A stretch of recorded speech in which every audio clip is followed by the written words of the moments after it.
Stories are always about people. If you're not talking about people, you're not telling stories. If you're not telling stories, you're not connecting. And if you're not connecting, you're not selling.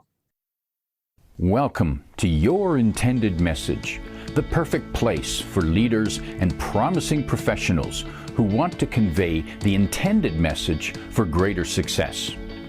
Every week, we interview experts who address the challenges and best practices to deliver your message effectively.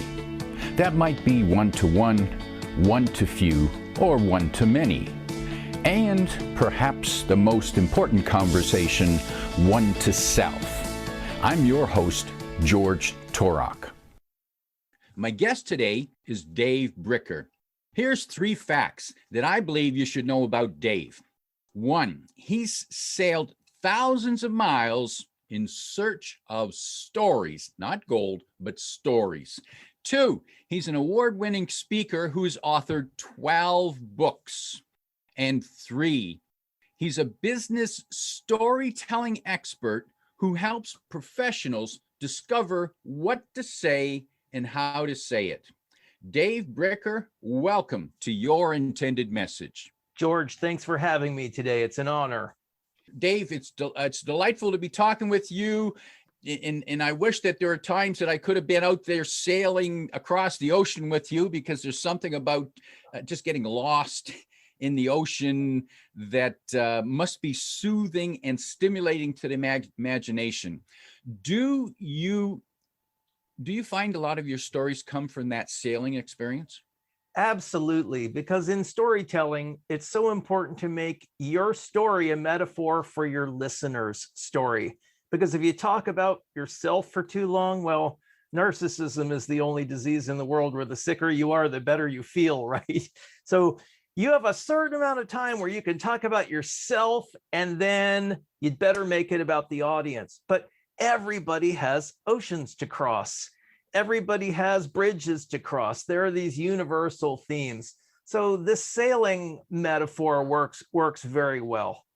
So the short answer is yes.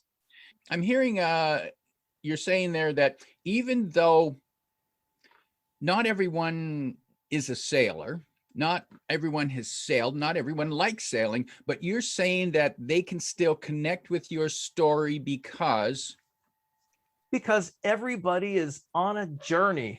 And without a journey, stories are all about that journey through life, that journey through raising a family, that journey through growing a business, that journey through bringing a new employee on board and bringing them into the culture of your company and making them part of the overall story. There are journeys and sub-journeys. And so it doesn't matter if you're training for a marathon or sailing across an ocean or climbing a mountain. All of these things are metaphors for the journeys that your audience is on. And how might a business leader use those metaphors in day-to-day talking to staff? That's a great question. And I think that to do this effectively, you might look at a situation, talking to staff.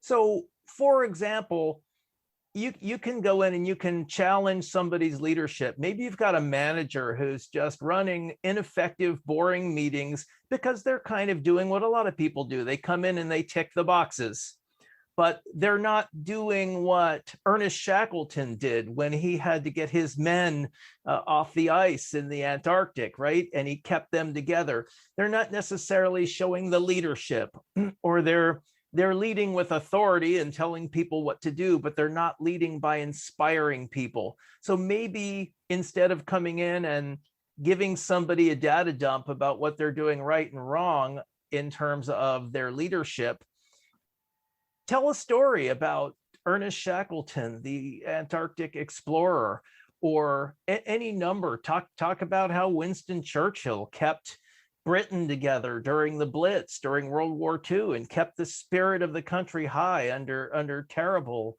circumstances.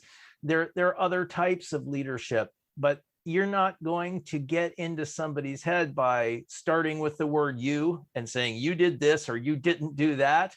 But if you say, let me tell you a story, and that story provides a metaphor, then people open up and listen because they're not feeling confronted. So you suggested Ernest Shackleton, Winston Churchill as possible subjects for stories. So that suggests that the story doesn't necessarily have to be one that the storyteller experienced themselves. No, and look, if you can come up with something in your own life, that's great. It can be, let me tell you about my kid's baseball team and how he started off as just feeling with low self-esteem and low performance, but he had this great coach, and by the end of the season he had turned around. I mean, it can be the joke is, right, size doesn't matter, right? We all have stories of our pets, stories of our relationships, stories of travel, and very often the best and funniest stories are the biggest disaster stories, things that we've come through. And any story, whether it's yours or whether it's even true or not, I always encourage people to be a journeyist, not a journalist.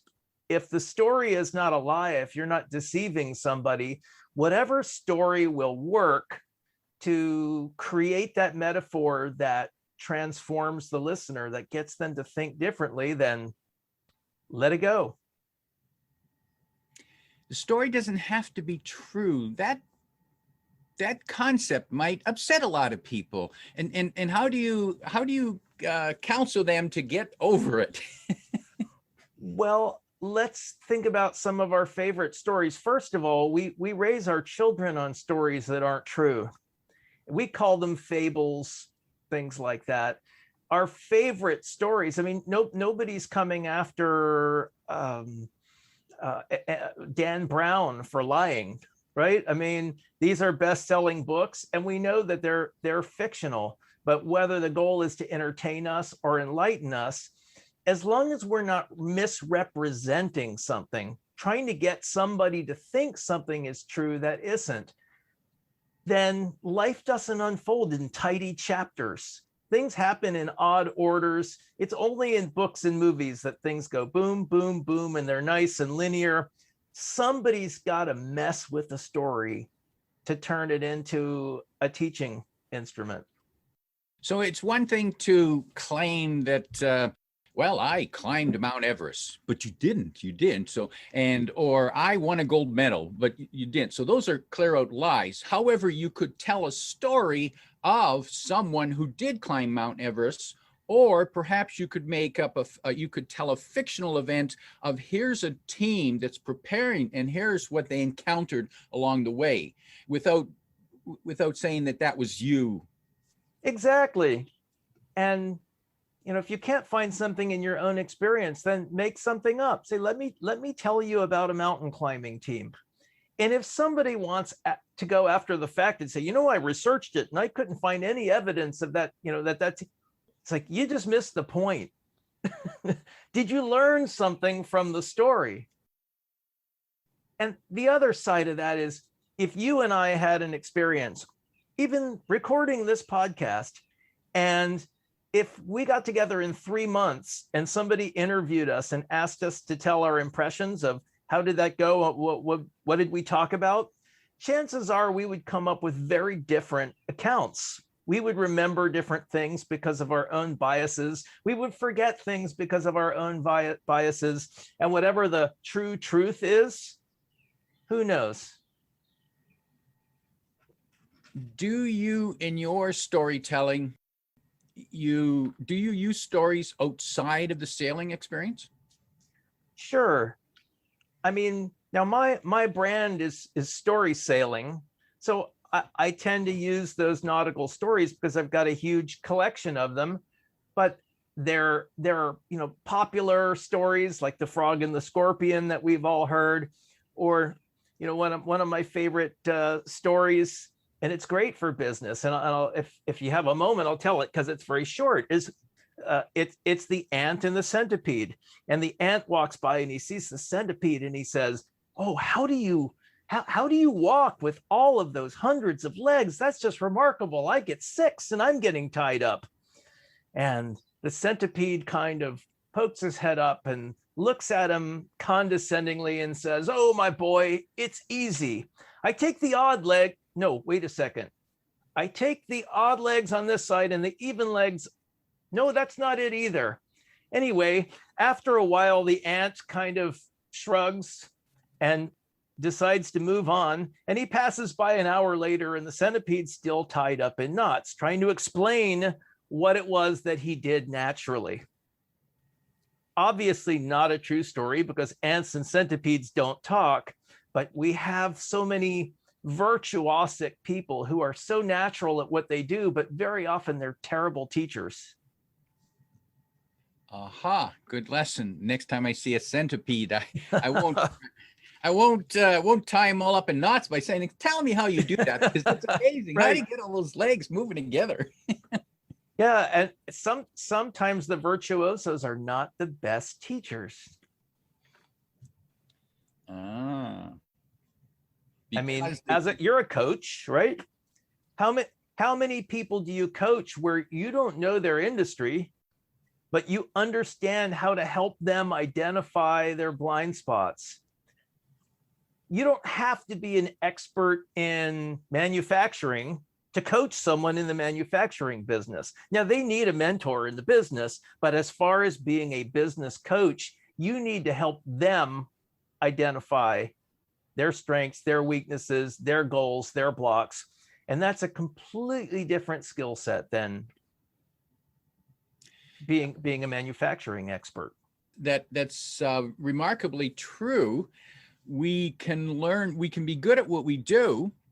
However, we all have blind spots, and we need other people to point out those blind spots to us.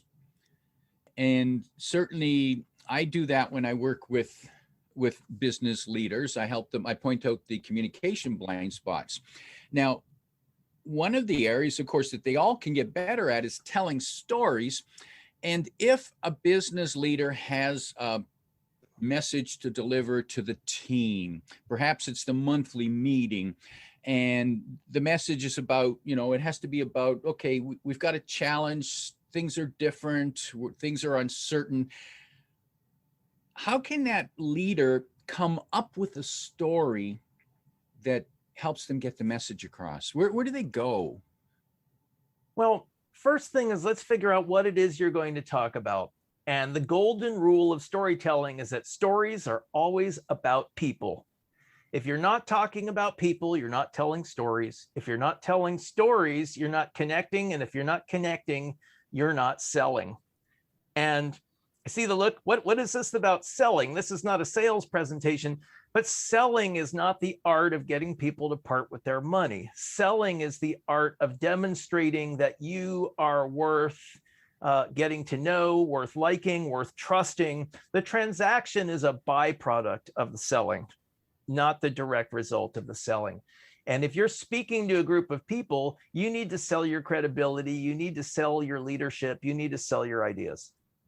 So if you're talking about prices, processes, ingredients, or data, you're not talking about people. As soon as you start putting all that stuff up on these busy slides, you've lost your audience. So stories are always about people, because outcomes are for people. Results are for people. And there's a meaning. So if you're talking about the transformation, where is it that you want to take your audience? Anytime you've got a message for an audience, whether it's the person you're asking for a raise from, whether it's the person you're asking for better performance from, or whether it's an auditorium full of people, how do you have to know in advance, how do you want them to think, feel, or act differently? Because if you don't have a clear idea of what the goal is, then you're just up there using up oxygen for no good reason, and people are just going to tune you out. Understand the transformation, and then understand the authentic conflict in the story. What is getting in the way of the transformation? And very often, the conflict is not what people think it is. So conflict is something that takes place really on a survival level, on an amygdala level, on an instinctive level. So if for example, everybody, we'd all love to make more money. But if you act like a child and you keep asking why, our kids have all done that, and finally we say, because I said so. We become that parent we swore we'd never become. But if we keep asking why, we get down to something like, well, I want to make sure that my family is taken care of when I'm gone, or I want to send my kids to college, or I want to make sure that if I get sick that I'm covered and my family doesn't end up with nothing. Whatever it is, people are concerned with food, love, shelter, sex, status, really survival level issues. And these are the authentic conflicts. So money is great, but money is just a tool with which we use to buy things that are meaningful to us. And so figuring out what's that journey from conflict to transformation. Conflict, is that a critical element to a good story? Absolutely. Because if I say, George, I got to tell you about yesterday, I went out for a walk and nothing happened. And you're thinking, why is he telling me this? Why is he wasting my time? But if I say, I went out for a walk and I met the most amazing person, or I went out for a walk and all of a sudden I was approached by these 3 thugs, or I went out for a walk and I found a kitten, whatever it is, all of a sudden you're thinking, okay, what happened next? There's a conflict. What did you do with the kitten? How did you deal with the thugs? And without a conflict, we just have, even the news, even journalism, they're not going to write on the front page, hey, nothing happened today. The advertisers aren't going to stay on board. That phrase, what happened next? Do you suggest that's a trigger question that's a question that you want to trigger in the minds of your listeners? So you build your story, so that's the reaction that you get, and then you can deliver the outcome of the story. Is that kind of the plan? Yeah, which is why first chapters of novels, opening scenes in screenplays, all of this stuff is critical, because if you can't hook them at the beginning of your speech, and it's not just the words, it's the delivery, it's those long pauses, it's the difference between saying, I've got something really important to share with you today. We're going to talk about storytelling. Okay, not very exciting. I've got something really important to talk to you today about. Today, we're going to talk about storytelling. Now, all of a sudden, you're making them lean forward in their seats. You're making them wait for it. You've told them you have something important, and then you're giving them that space to process that. Or maybe you just launch into a story, and 10 seconds later, they're out in the Gulf Stream in a storm with you, or in a storm on the side of Mount Everest, or 18 miles into a marathon and running out of steam, whatever it is. It's put them into the story, and then all of a sudden they are in your story. They have forgotten that they're sitting in a chair next to a bunch of people, and there's this perpetual state of what happens next. How do you know, if you're the storyteller, how do you know if your listener feels like they're in your story? I love that question. I've actually told sea stories, and I've had people look visibly seasick. People will get into a story. We stepped out of the wilderness 20,000 years ago. In evolutionary time, that's nothing. 10,000 years ago, we were still hunting mammoths and saber-toothed tigers. In our current state, we're just babies. So we're hunter-gatherers at heart, and our natural state is to scan for threats and scan for opportunities. And then all of a sudden, something comes along and it asks us to pay attention. It's either a threat or an opportunity, right? If you stand on a corner in the city and you look up at the buildings, somebody's going to come and see you looking up and they're going to go, either something's falling that's going to crush me, or it's going to make me rich, or something's going on up there, but what is it?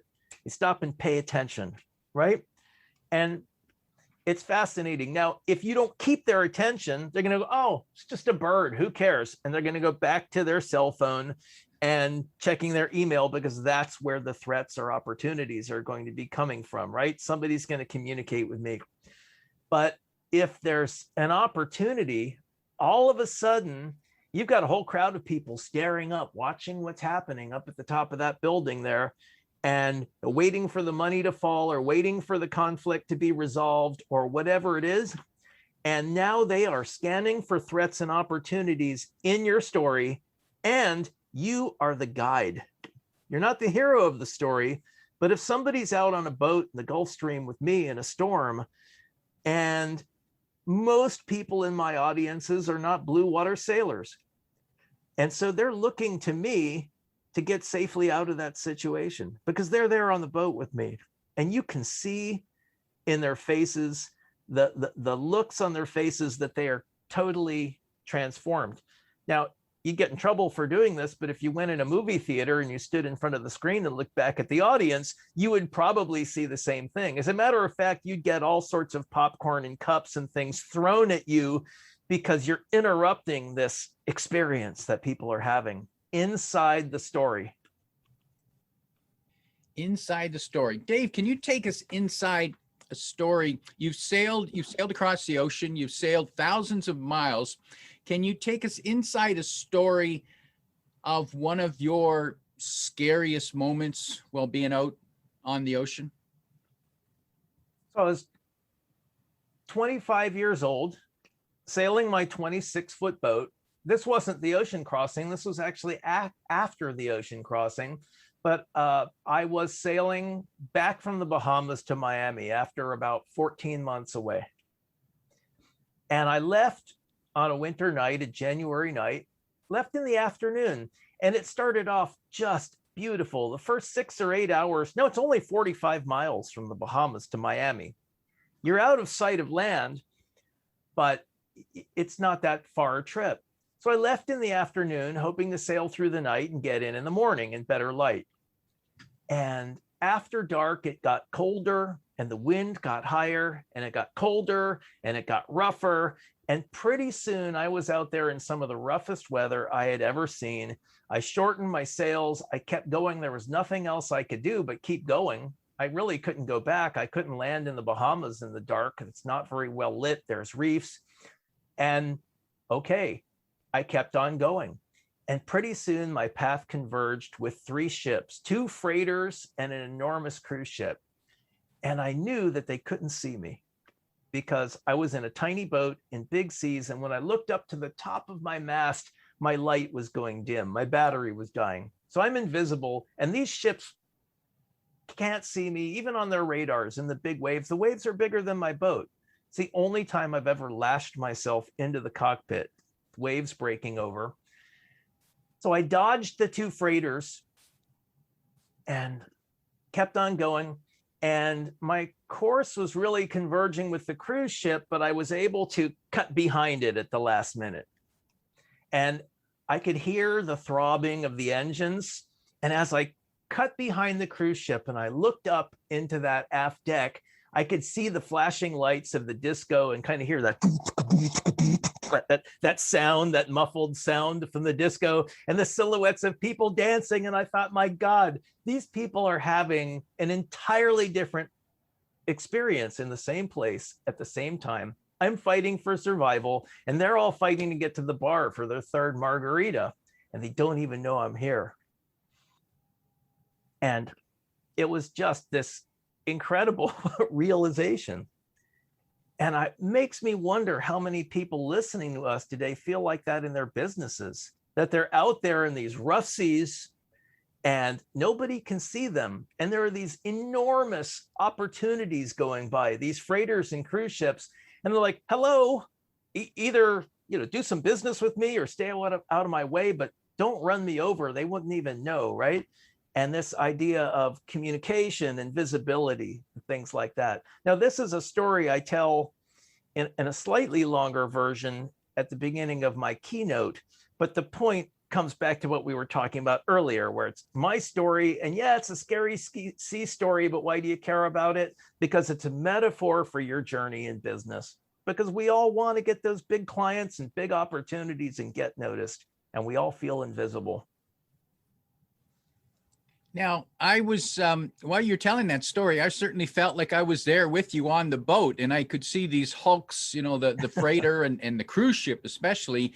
And normally you would think of them as just being benign, but now in this case, they're threats to your life. And yeah. And so I see now it's, I see a number of messages and points that you can take out of that story. So one, you put people into the story, and they feel like they're there with you. I'm guessing that when you make the point, when you draw the metaphor, that point is now remembered better. It sinks in because of the story. Well, they've just had an emotional experience, right?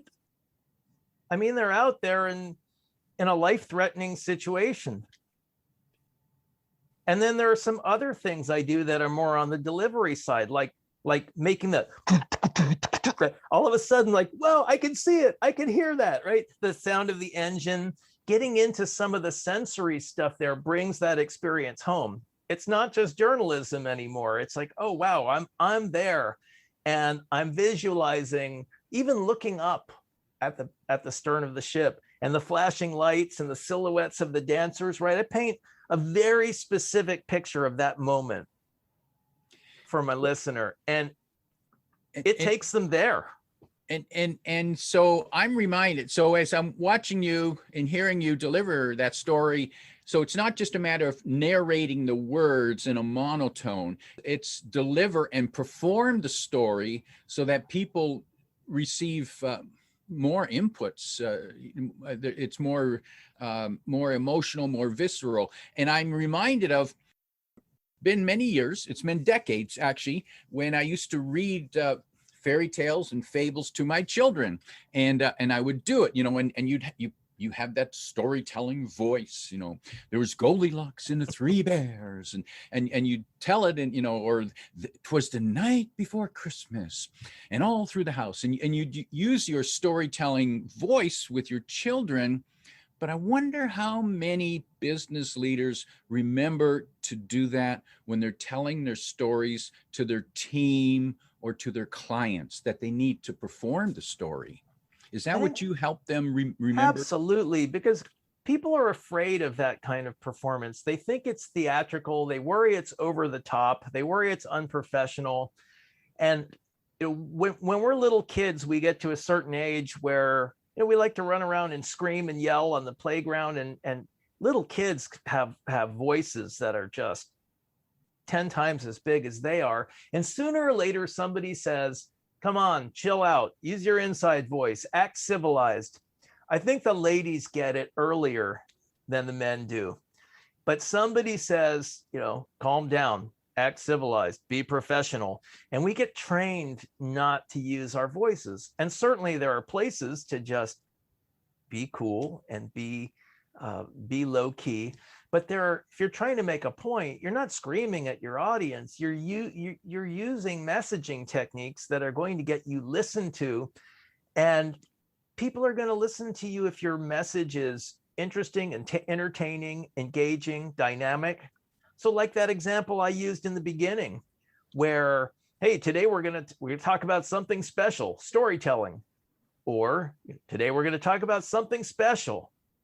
Long pause. Oh, they're almost going to fall over in their chairs. Storytelling, right? And what can you do? Asking questions. If you ask a question in a speech, give your audience space to answer it. If you tell a joke, I was coaching a speaker in a humorous speech contest, and her jokes were funny. And she asked me, why is nobody laughing? Because you're finishing the joke and moving on to the next one. Your audience doesn't want to interrupt you. Tell the joke, leave the space. and she won that competition 3 days later because she practiced leaving the spaces and she was astonished. But sometimes it's what you don't say. The impact of your words is not really in the words, it lives in the echo of your words. The echo of your words. That resonates.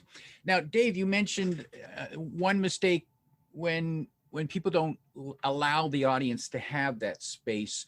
What other mistakes have you find that speakers make, especially when it comes to stories, and what can they do about that? Well, the number one mistake speakers make is they talk about themselves. And even in the introduction, how many times have you been to the Chamber of Commerce breakfast and the introduction goes on and on about the degrees the person has and the companies they've worked for and with? And it's like, do we care? No, we just don't. What's in it? So you got to start out with some value proposition for the audience. And anybody who knows anything about sales understands you want to lead with that value proposition. And whether that comes in the form of a story or a joke or whatever, you've got to make it about the audience. And this is also the solution. People are nervous, naturally nervous, speaking in front of an audience. And I always say, turn nervous into service, which means if you're thinking about your fear, you're thinking about yourself and how you're going to get through the 40 minutes or whatever it is. Think about your audience and how you're going to serve them. The time has come. The rehearsal is over. You're out on the platform, or you're in front of the conference room, or you're at the one-on-one. It doesn't matter. Meeting has started. Time to start thinking about your listeners. Because otherwise you're just, indulging yourself or worrying about yourself at the expense of the effectiveness of your presentation. Thoughtful advice. So if you're thinking about, if you're afraid, if you're focusing on your fear, you're focusing on yourself. And the way to get by that is to think about the experience for the listener. Absolutely. And look, you're still going to be afraid, and that's normal, but people, okay, you're afraid. If you're not afraid, you're not living life, right? I mean, I'm afraid every time I speak. Is this audience going to like me? Is my message going to be on the mark? I mean, we all battle the demons of self-doubt. I'm no superhero. I'm like everybody else. And you've worked with executives, and you've seen once you get them alone and talking frankly, and the imposter syndrome comes out, and yet they have to be strong leaders, and they can't be so vulnerable in front of their teams, right? And I think business leaders have a very special category of imposter syndrome, self-doubt, and stage fright, because there's very often more on their shoulders. Dave, where can people go who want help with their speaking? What are the, to find out mistakes to avoid, tips to improve? Where can they go? Well, I've just released a subscription course called 52speakingblunders.com. And the model's kind of fun because it's 1 3 to 5 minute video every week for 52 weeks. So you don't have to open up a course or put another book on your nightstand that you've finished 2 chapters of. I mean, it's something that people actually enjoy and finish. It's engaging content, and it will make a difference in your speaking. And then my main website is storysailing.com, and I'm available for coaching, keynotes, workshops, things of that nature. The 2 websites, that's 52speakingblunders.com to get a hold of that course, that weekly video, 2 to 3 minute video tidbit. And you can reach Dave Bricker directly at his website, storysailing.com, and you can find those links in the description below. Dave, as we prepare to wrap up, if there's 1 or 2 or maybe 3 pieces of advice that you would give to a leader before they're about to deliver an important presentation, and if the advice is around a story, what would be that advice you'd give them? Number 1 is always figure out what the outcome is for the audience. How are you going to serve the audience? Don't give them up. Don't get up on the platform and just talk about the last quarter's figures. Talk about what the last quarter's figures mean. Do they mean the team did a great job? Do they mean the team is going to have to work extra hard because there were circumstances beyond their control? Talk about meanings rather than talk about data. The other side of it is, if you don't have training in professional speaking and you need to engage your team, especially if there's a high stakes presentation, work with a coach. Doesn't have to be me, doesn't have to be you, George. I'm sure you're a fantastic coach too, but get with somebody. At very least, join a local Toastmasters chapter and engage. It's a wonderful organization. It's the cheapest professional development in the world and probably one of the most effective programs. Get where you're speaking or evaluating speakers or engaging in that every week, and you will grow and transform. My guest today is Dave Bricker, reminding you that effective storytelling is about people. If you like what you heard, remember to like, comment, and share this podcast. Come back every week for more practical insights to help you deliver your intended message. I'm your host, George Torok.